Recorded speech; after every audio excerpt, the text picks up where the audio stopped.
So it's been a while since I came on here. I just finished up a shoulder day, but it's been a while. I'm probably a bit tanner. My hair's a bit longer since the last time I came on here and talked. And basically, the reason for that is I feel like I want these to be special.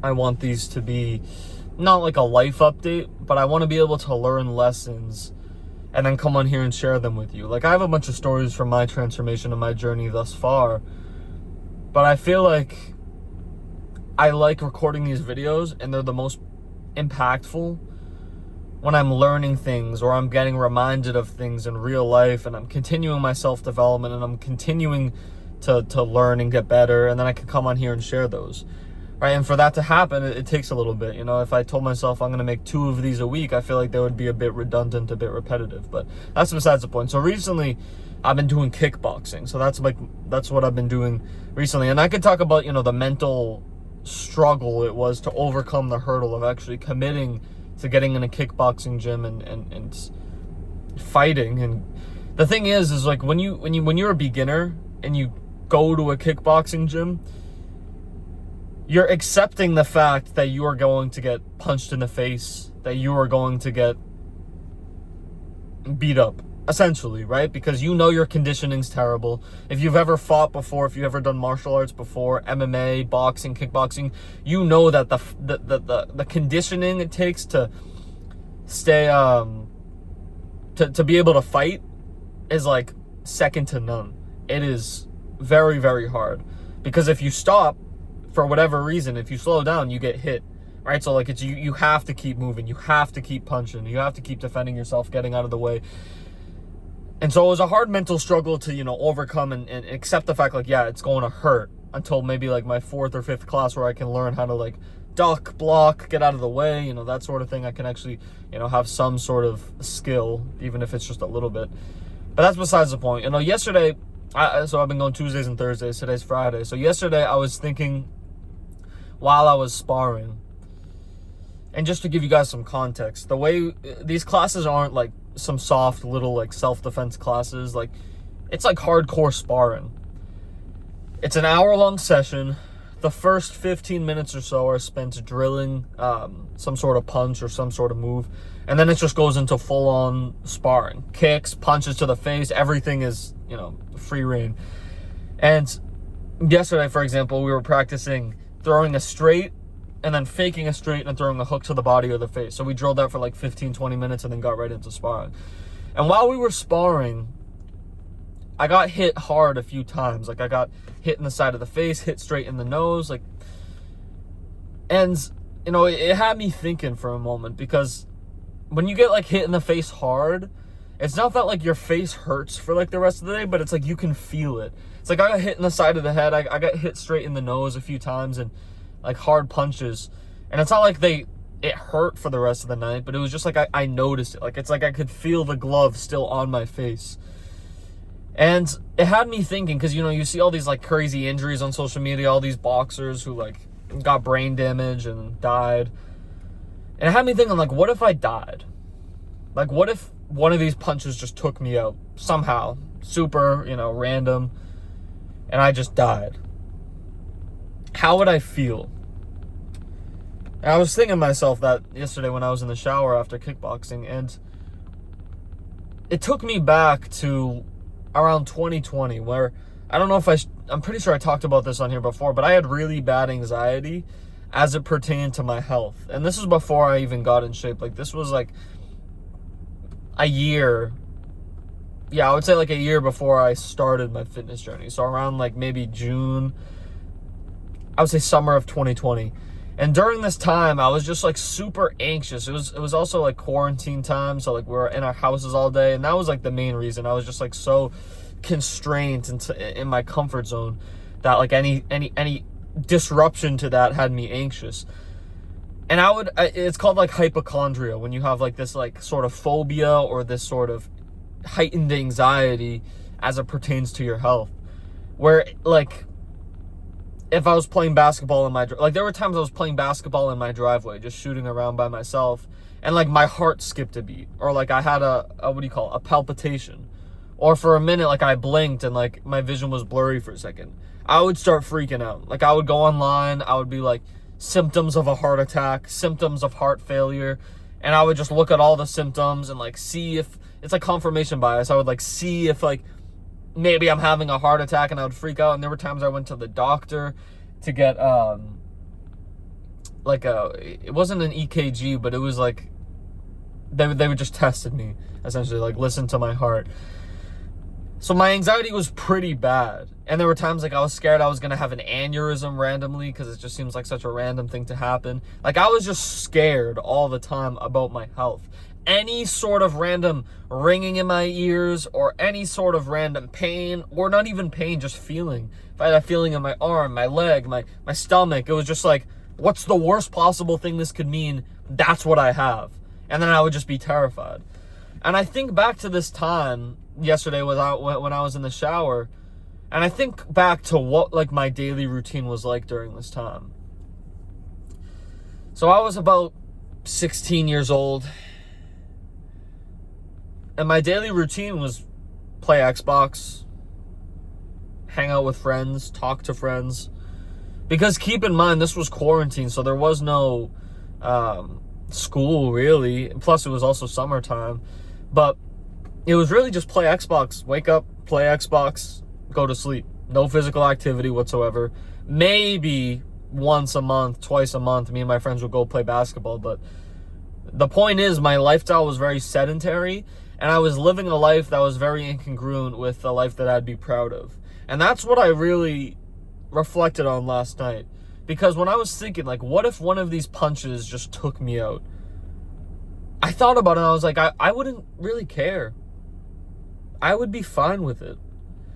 There are things I want to accomplish in life, but there are also things that I didn't even believe I could accomplish, and I did. And if I am pursuing the ultimate version of myself and I die in the process, I'm dying guilt-free. I'm dying regret-free. And the fact of the matter is, when I was so scared of death, that was the point in my life where I was living so incongruent with a life that I'd be proud of. Right? Like, if there was a hot girl, for example, and we were on a date, and she was like, so what do you do? I would feel ashamed back then to tell her what my daily routine is, for example. Because it was just degeneracy. There was nothing to be proud of. It was just short-term gratification all day, every day. No fulfillment, no purpose, an extreme heightened fear of dying or having some health complication, and also just depression that stemmed from that. Because what happened was I had this like strong anxiety every single day that it just made me hopeless, and I was like, maybe I'm just always going to feel like this. And that made me depressed. So I would wake up every morning feeling depressed and anxious. And to think that I was living my life so poorly back then, and that's when my fear of death was the highest, is so telling, I think, about depression altogether. And it really was an eye-opening reflection last night, because now I'm living my life in congruence with the best version of myself. Now, I'm by no means perfect. I'm not living up to everything I want and more, but I'm trying. I'm waking up every single day with the intention to. And it's interesting how I go from being so scared of death that I don't even want to leave my house, to willingly putting myself in danger, going to kickboxing, going to the gym every single day, just doing hard stuff and making myself vulnerable in different ways, like posting on social media, posting about growing my business, posting this YouTube video, right? I'm vulnerable. I'm giving you guys everything I have in my head right now. The more vulnerable I made myself, the more cool I am with dying, in a way. And that was something that really helped me overcome my anxiety in the past, was just accepting death. And while I was accepting death, I was acknowledging, while I was accepting death, I was actively making better choices. So it was this process over the past few years of my self-improvement journey where I'm fat, I'm unathletic, I'm unhealthy, not crippling unhealthy, but just generally unhealthy. I'm a degenerate, I'm a loser, I'm lazy. I have no ambition, no drive, no direction, no sense of purpose. To, over time, making better choices and accepting death. Saying that if I die, it's okay. If I die in the process of becoming the best version of myself, that's fine. Because I would rather die than live a life that is unfulfilling. And live a life that's incongruent with the best version of myself. And now, obviously, it goes without saying, I don't want to die. But in my mind, I have set myself up to accomplish the life that I dream of. Like, I know it's going to happen. I'm just waiting for time to pass. So if my time gets cut short, I don't view that as a failure, or I'm not looking back on my life filled with regret, because I knew I was there. I knew I was there mentally, and I knew I was on track to get to where I want to go. So if I get cut short, it is what it is. And so if you're somebody who's lacking direction, who's lacking fulfillment, who really doesn't have a sense of purpose right now, I would recommend you to do the things that scare you. Do the things that make you scared. Maybe you'll die. Maybe you'll get seriously hurt. Whatever it is, it's super, super hard to do. Because in those moments, in that war, in those battles, you'll find the peace on the other side. Because not only do those hard times make us appreciate the good times, but they breed the hard times. Without the war, there would be no peace. It would just be non-violent chaos. But through war and through battles, we find peace on the other side. The times in my life where I've gone through the hardest stuff have been the times where 3 to 6 months down the road, I'm a completely different person. My habits are changed, my standards are changed, my life just looks completely different. And so,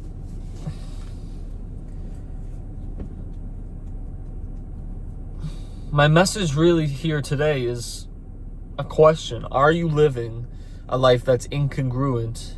I don't mean incongruent like non-congruent. I mean incongruence with the best version of yourself. And if you're not, ask yourself, what would the scary thing for me to do right now be? And then go do it. Yesterday I had a good thought process through overcoming a minor obstacle that I think is valuable. So yesterday, I've been waking up at, actually, just to give you guys some context, so I've been waking up at 4:25 for like the past 2 weeks. I was kind of waking up at 4:25, kind of not, for like the past few months. Like there was like maybe some weeks that I wake up early, and then some week like at 4 a.m. and then there's some weeks where I would go to bed late, so I'd wake up at like 6:30, 7 a.m. And so I made it my stand. I was talking to my mentor, and I was like, you know what, the times where I felt most locked in, like I want to bring back where I felt most locked in. And that was the times where I was working my full-time job while running this business and making content and taking calls and building client programs and whatnot. And so in order to do that, I had to wake up at 4 a.m. every single morning. And just the sheer fact of waking up at 4 a.m. made me feel better about myself, and in turn increase my productivity. So I told my mentor, I think the right decision for me is to make 4:25 a non-negotiable wake-up time, where I don't care if I get 1 hour of sleep, 2 hours of sleep, I'm going to wake up at 4:25. And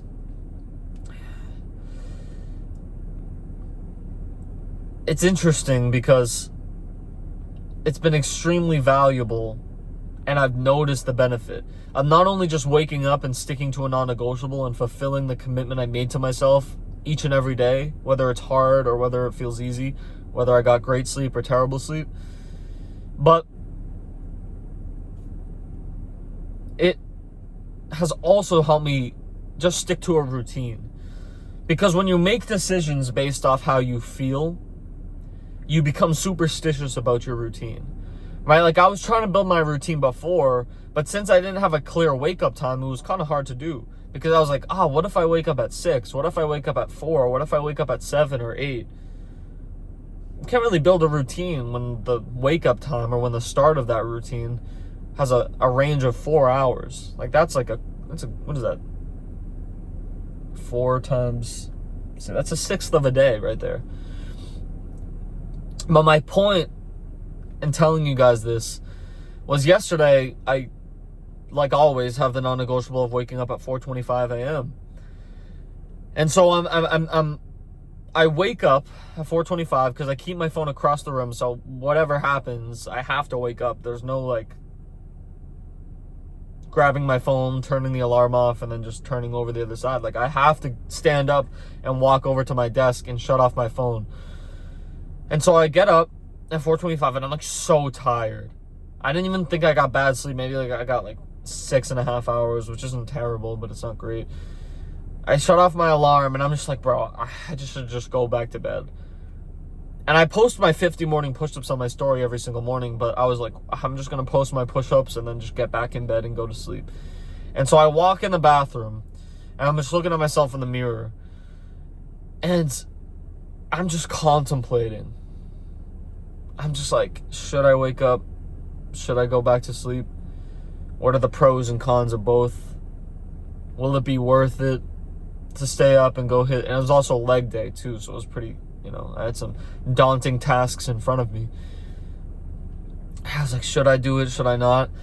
And, I was even thinking to myself, like, what would the best version of myself do? And I'm just like, fooling myself. I'm like, I don't know what he would do. Maybe he would want more sleep. Like, I'm just trying so hard to convince myself.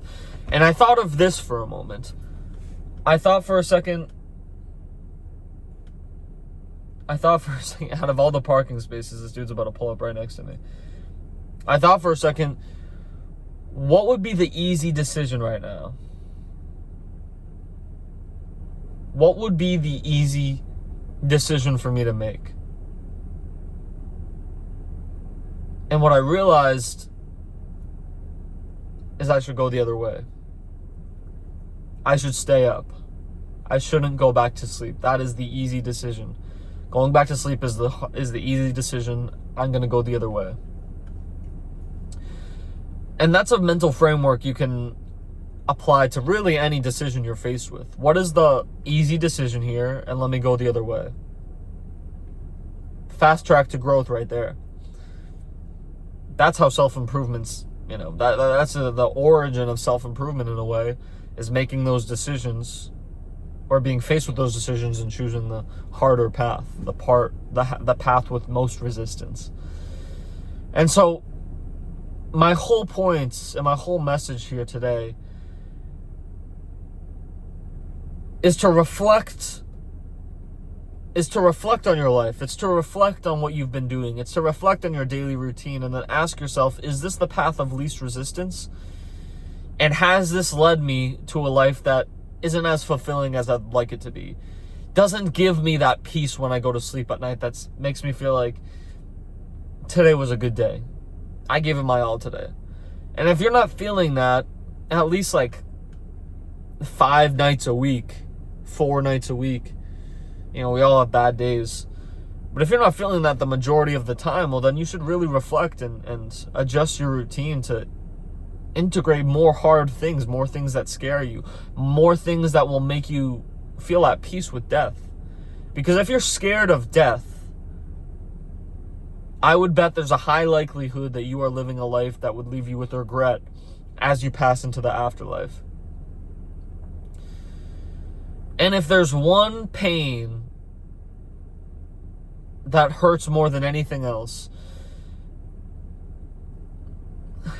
It's the pain of not living true to yourself, of not standing up for what you believe in.